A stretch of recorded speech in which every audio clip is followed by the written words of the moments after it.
Hello again, everybody, and welcome back to test flight in the F-86 Sabre. And at this point, I've just taken off on my second leg of the cross-country navigation and communication leg of this test flight series, and I'm waiting for my wingman to get up and airborne. Last time around, the big lesson learned was not to get ahead of myself and not to try to do things too fast, because I did miss a section of the checklist, and it caused me to...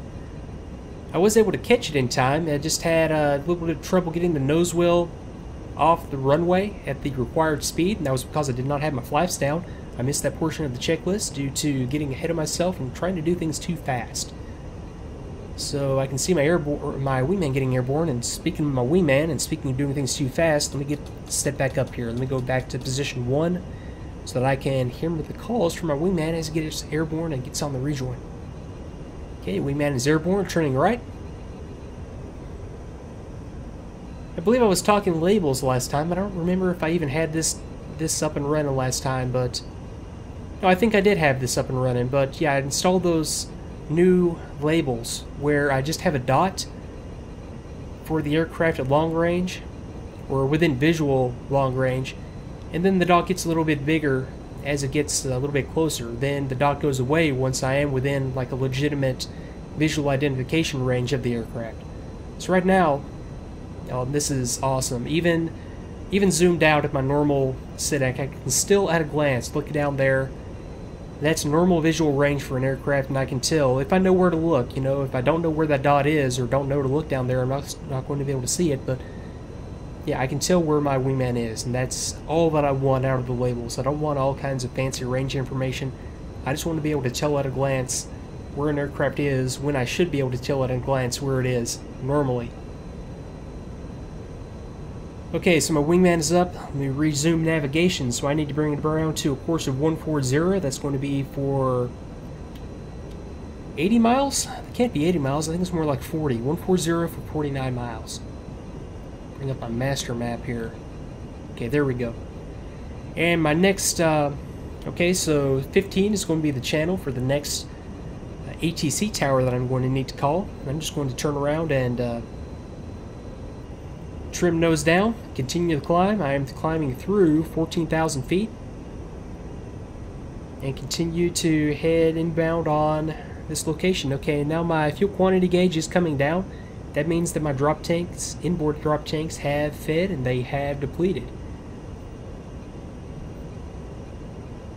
At this point, yeah, I'll go ahead and re-engage the densimeter. And now I'm getting just a fuel quantity remaining in pounds as opposed to total quantity.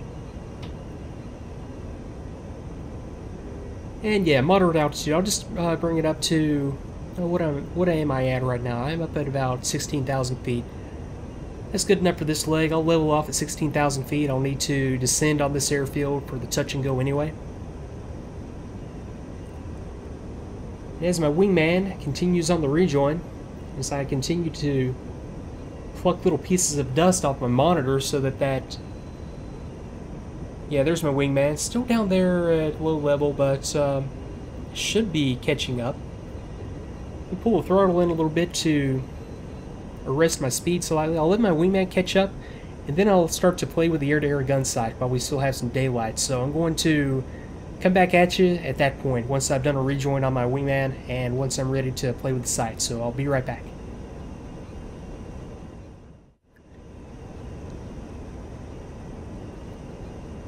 And okay, I'm turning down to intercept my wingman right now. For some reason, I have lost comms on my wingman. What I did was I went back and rebuilt the mission with it just starting from Minvoti. I might have done something to the comms so that I'm no longer... Position 1 might no longer be on my flight. But regardless, yeah, I'll just continue with this little mini intercept. Okay, so now, air-to-air stuff. I'm going to leave my guns off just so that I don't actually fire on this guy. I'm going to turn my sight selector to sight camera and radar. There would normally be about a 10 to 15 minute warm-up that I would want to let this thing run through. But since I neglected to do that, and since it works just fine regardless, yeah, I'll assume that I had done that before. I'll have to add that to my checklist at some point to allow it to warm up, or allow it time to warm up. Okay, I'm not going to put it to guns just to verify that or just to make sure that I'm not going to fire on my wingman. but I will get the full functionality. So let me uncage the sight. Okay, now I've got the air-to-air gun sight up. And I've got mapped on my throttle the electrical caging button. That's the one up here on the top. So I can, for example, if I uncage it, you can see that it's free-floating, that it's just a free-floating gyro at this, or gyro sight at this point. Now watch what happens when I press the electrical cage button. It comes back up to the cage position. So what you really want to do is have it caged until you're done maneuvering, until you're ready to uncage it and fire on whatever you want to fire on, essentially. A little bit of, give yourself time to use the sight and to pull the appropriate amount of lead, but you don't want to have it uncaged when you're maneuvering around or taxiing or putting any kind of vibrations on the aircraft. So, additional features of the sight in the air-to-air mode, let's see here. Okay, I'm going to get, once the aircraft is acquired in the radar, I'm going to get a red light right here telling me that it has locked, and that will be a pretty good indication that I can then uncage the sight and that it's going to give me accurate ranging information at that point. I have this lever that I can use to increase and decrease the range of the radar, so if I'm down a low level and I'm picking up ground clutter, I can decrease the range and only get the lock indication when I have an aircraft out there in the sight or acquired in the radar. I can also manually adjust the wingspan, so if I can't even remember off the top of my head the wingspan of an F-86, but I could set this to the wingspan, so if I don't get manual radar ranging information, I can still have the sight giving me wingspan information, or compensating for wingspan. And also I have a like a little rotary knob, not a knob, but I can rotate the grip on my throttle, and I can manually update the range information. And I actually just did that while I was flying around. So what I did was I just set it up to manually increase the range and decrease the range. I mapped it to my boat switch on my Thrustmaster Warthog, and there we go. I'm decreasing the range, increasing the range, but that's all going to be done for me when the radar is active. And when I have a red light, this is going to automatically increase and decrease. Okay, so let me find my wingman again. Okay, there he is. So let me turn on my wingman, and I'll just try to get into set up into a firing position on my wingman. My wingman is going to be maneuvering, however, trying to effect a rejoin on me. But this should be able to give me an overall idea of how this is going to work. So I've got my gun sight caged, since I am maneuvering. I'm just going to hold that lever. Okay, here comes my wingman. Okay, let me roll in on him. It's going to be a high deflection shot. I'm going to throttle back. Uncage. Okay, there's the red light. I've got a good lock. Getting good range information. Okay, good deal. Okay, let me pull back around. See if I can get behind him. It's kind of hard to get behind your wingman when your wingman is working very, very hard himself to get behind you, but let me bring it on around.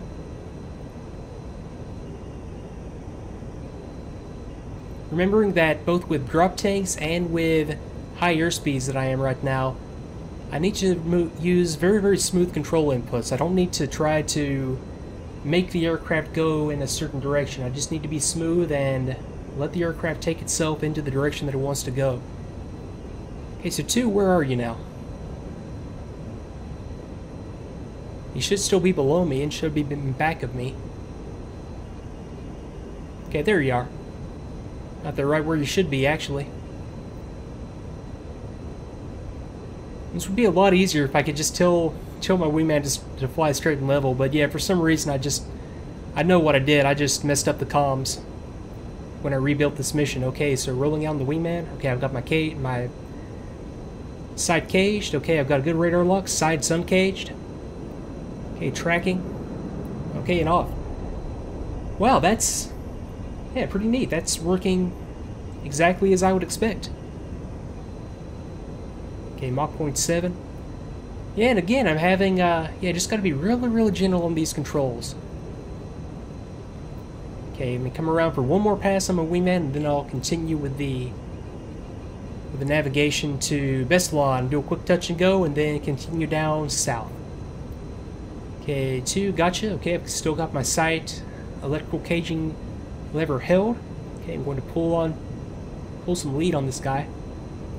Okay, uncage, radar lock, track.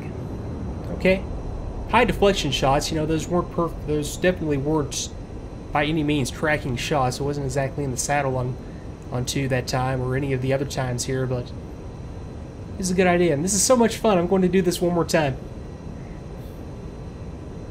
It's a lot more fun when you're not shooting back sometimes, especially, you know, when you're trying to learn the system. Okay, so I'm going to do a high yo-yo on 2. So taking it up. Now I can turn inbound on him.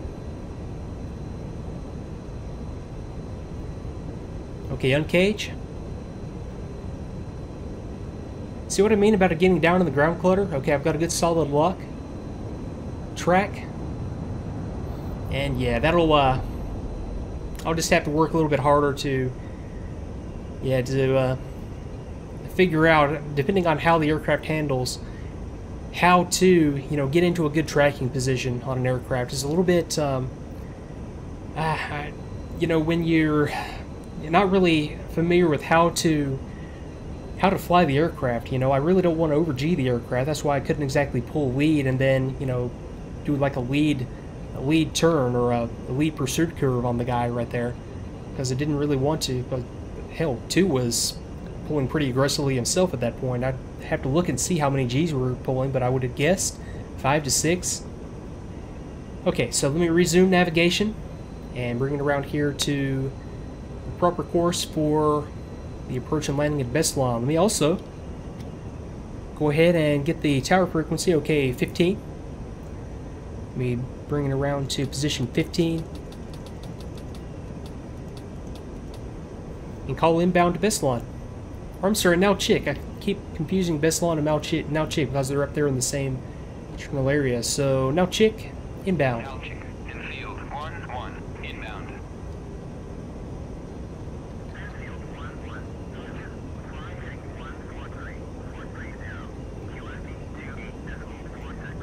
Okay, 143 for 30, runway 24.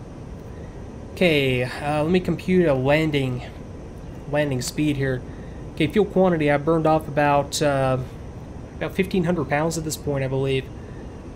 Okay, so that would put me at about... Okay, I'll fly this at about 145 on the approach, touchdown 121. Okay, 145, 121. Okay, before landing, armor switch is off, so let me go off on my gun sight. Okay, caging. Okay, caging lever, back to cage. Okay, that's back in the mechanical caging position. I should have done that a lot earlier, actually. Oxygen reg is required. Extend the screen. Okay, extend up. Yep, got that. Anti-icing lever if required. Speed brake out. Landing gear down. Downwind. Idle. Touchdown. Okay, got that. It's just going to be a touch and go. So let me ditch my checklist. And I'll just fly, continue inbound to Nauchik. But folks, I think this is going to be a good time to put a break in the video and come back next time with a continuation of the navigation. I might do some more air-to-air work with 2.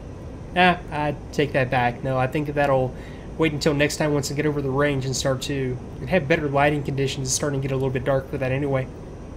So folks, thanks again for watching. I will see you next time.